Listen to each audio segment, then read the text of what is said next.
Olá amigos do nosso canal no YouTube, esta é mais uma videoaula de matemática financeira e nesta videoaula nós trabalhamos sobre juros compostos utilizando a planilha, o software de planilha. Que software é esse? O seu software conhecido como Excel, Microsoft Excel, que é muito utilizado, mas você pode também trabalhar da mesma maneira com o software OpenOffice Calc, que é muito similar ao Excel. Você pode também encontrar outras alternativas, né? Por exemplo, alternativas nas nuvens, que é muito comum também. Por exemplo, Zoho Cloud. São vários softwares aí que você pode utilizar. Então o procedimento é o mesmo, a programação é a mesma e, portanto, as funções são as mesmas. Então a gente vai trabalhar aqui com Excel, mas você pode utilizar tudo nesses softwares. Como que a gente vai proceder nessa aula? Então eu vou falar para vocês os exercícios, a gente vai fazer os exercícios que vocês estão vendo aí na tela. A gente vai resolver utilizando as funções do Excel. O nosso Excel aqui está em inglês, mas eu vou falando para vocês como fazer em português, que é a mesma coisa. Só falar o nome da função que vocês têm que chamar aí. Então, o primeiro exercício diz o seguinte: o Banco Fênix emprestou a João Cordeiro R$5.000 ou dólares por um prazo de 90 dias a uma taxa de juros de 15% ao trimestre. Que montante João deverá pagar ao Banco Fênix ao final da operação? Esse dinheiro emprestado vai crescer em juros durante 90 dias e vai virar que valor? E o valor que a gente está procurando é o montante. Qual que é a equivalência disso em fórmula? É a função FV, Future Value em inglês, ou VF, Valor Futuro em português. Tá? Uma importante consideração sobre o tempo. Aqui você está vendo que o prazo é de 90 dias. 90 dias são a mesma coisa que um trimestre, porque são 3 meses e a mesma coisa que um trimestre. Então, a taxa de 15% está ocorrendo no período de quantos trimestres aqui? 1. Então, o valor que a gente vai inserir para tempo é 1. Só isso, tá bom? Então, vamos lá. Vou chamar a função aqui.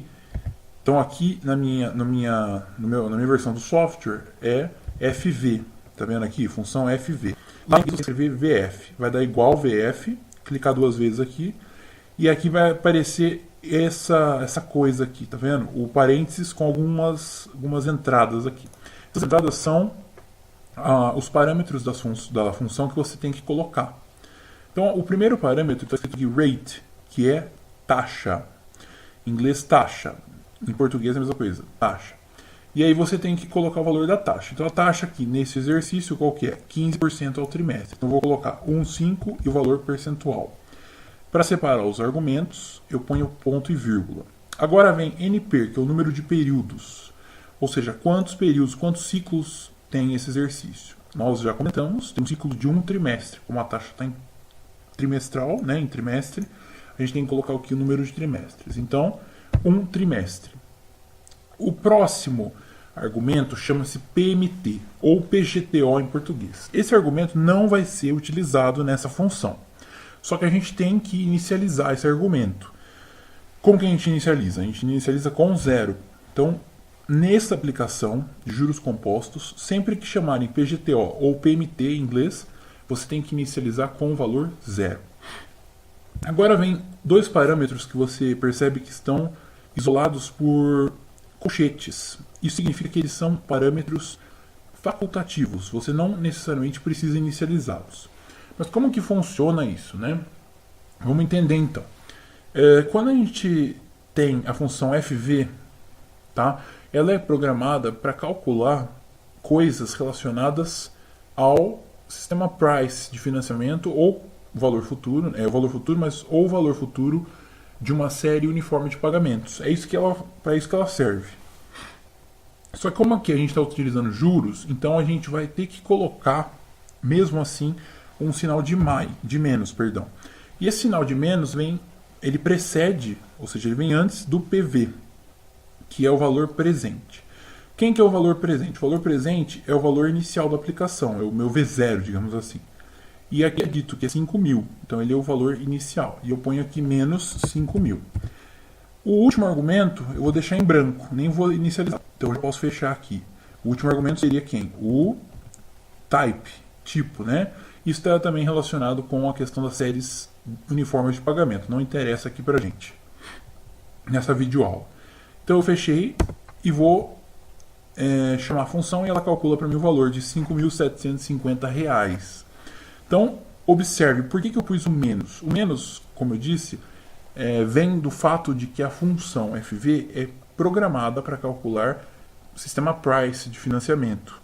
Então, essa ideia de menos vem satisfazer condições do sistema price. Por isso que a gente tem que utilizar o menos, mesmo que nós estejamos utilizando a função FV para o fim de cálculo de juros compostos, tá bom? Então aqui a gente tem que inicializar o menos, assim como na calculadora HP12C, a mesma coisa. Agora a gente vai para o exercício número 2. Se no exercício 1 nós calculamos o valor futuro, o montante, no exercício 2 a gente vai calcular o valor presente, que é o V0. Então é uma operação financeira feita por um período de 6 meses a uma taxa de juros de 20%, determinou um montante de R$1.000 ou $1.000. Qual é o valor do capital originário? Qual é o valor inicial aplicado? Essa é a pergunta que é feita pelo exercício. Então vamos entender aqui.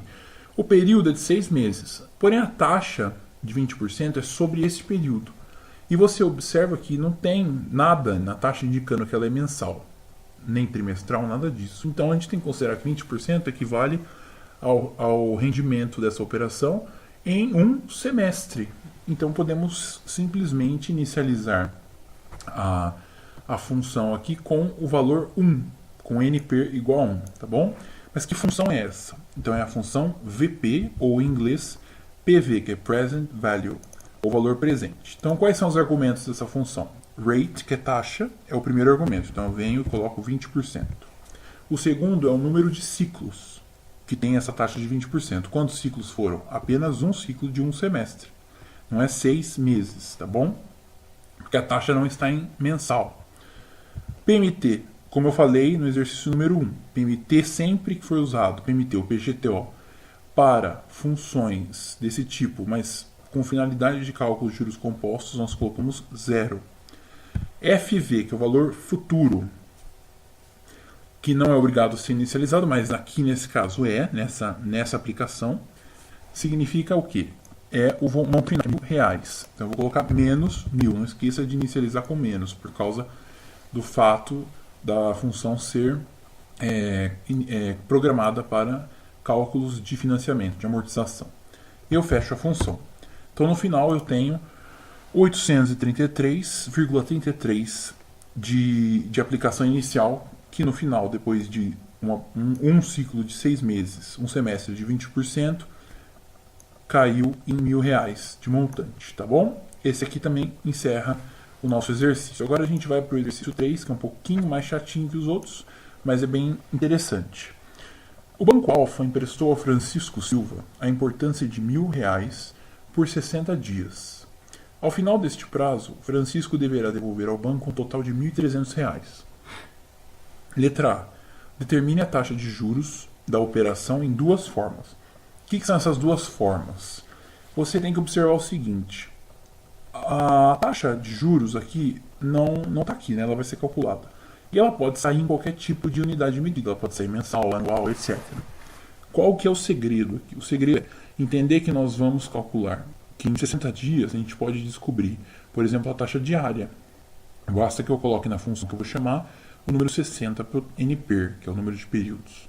Agora, se eu quiser a função me dando a taxa por exemplo, em meses, basta que eu coloque 2 meses, porque 60 dias é uma coisa que 2 meses, tá bom?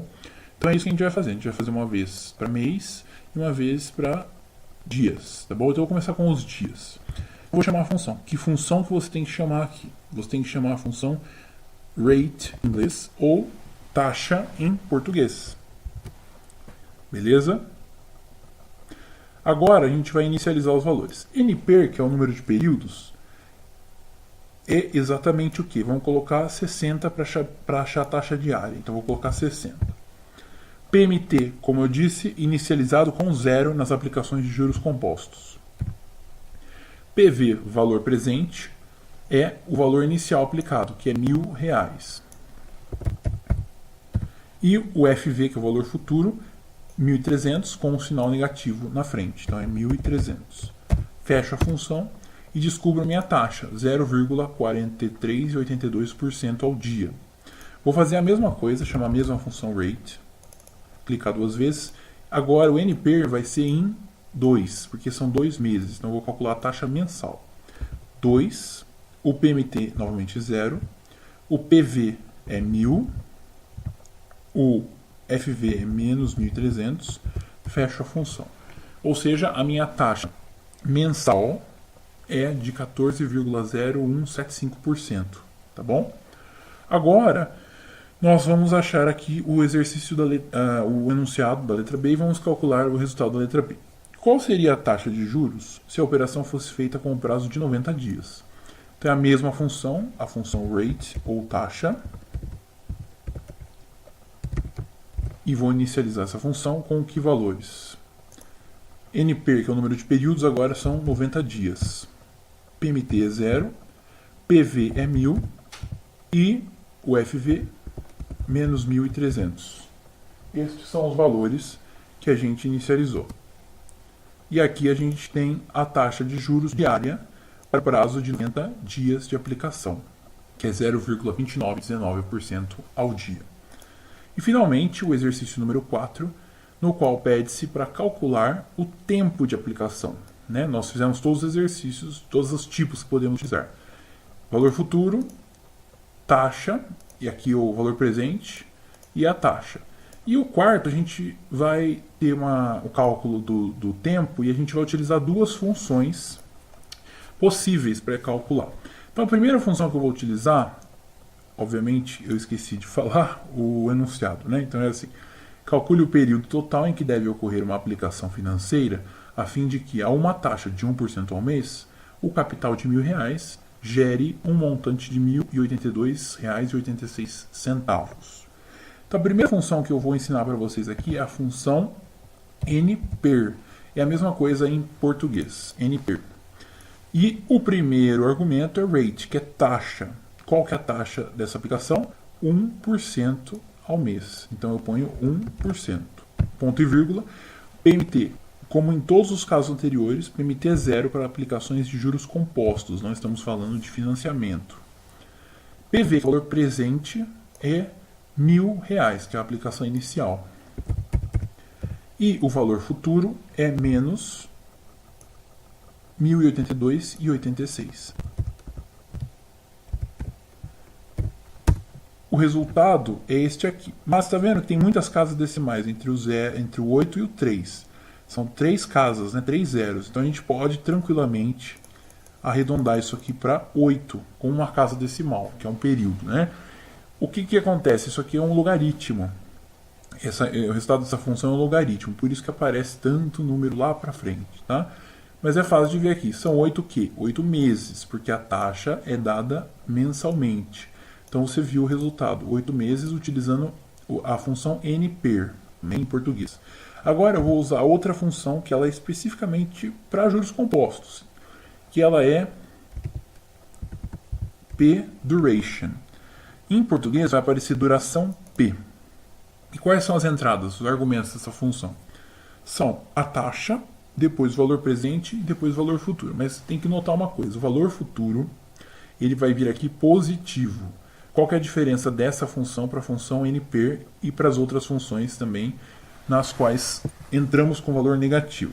A diferença é a seguinte: P-duration, ou duração P, ela é calculada, ela é programada especificamente para juros compostos. Então ela serve justamente para calcular a duração de um investimento para chegar naquele valor. Por isso que não precisa inicializar com menos nesta função. Nas outras tem que inicializar com 0. Então a taxa é de 1% ao mês, o valor presente é de R$1.000 e o valor futuro é de 1.082,86. Só para confirmar se esse valor mesmo. Exatamente. Vou ver aqui o parênteses. e eu tenho novamente o mesmo valor da função acima. A diferença é que eu apenas inicializei o valor presente com o sinal sem sinal, né? Sinal de mais. E agora eu vou reduzir aqui e eu vou ter novamente 8 meses como resposta. Então vocês viram aqui as 4 funções mais importantes da matemática financeira no Excel, que são análogas, exatamente iguais às funções na calculadora científica ou na calculadora financeira, tá? E também você aproveitou e viu a função duração P, que é também utilizada para calcular, mais uma função utilizada para calcular período em juros compostos. Você olhando aqui embaixo na descrição do canal, você encontra mais exercícios. Tem um link aí com mais exercícios de juros compostos. Você entra no site, tem os exercícios lá. Todos estão resolvidos, mas alguns só são resolvidos com a planilha e com a calculadora. E você pode ver a resolução escrita dos outros exercícios também. A sugestão é você, que acabou de aprender aqui a manusear essas funções, é praticar aqueles exercícios e comentar aí se tiver dúvida, qualquer sugestão, qualquer crítica, comentar no nosso vídeo, no nosso canal aqui ou também no nosso site. Ficamos por aqui, até uma próxima aula de matemática financeira.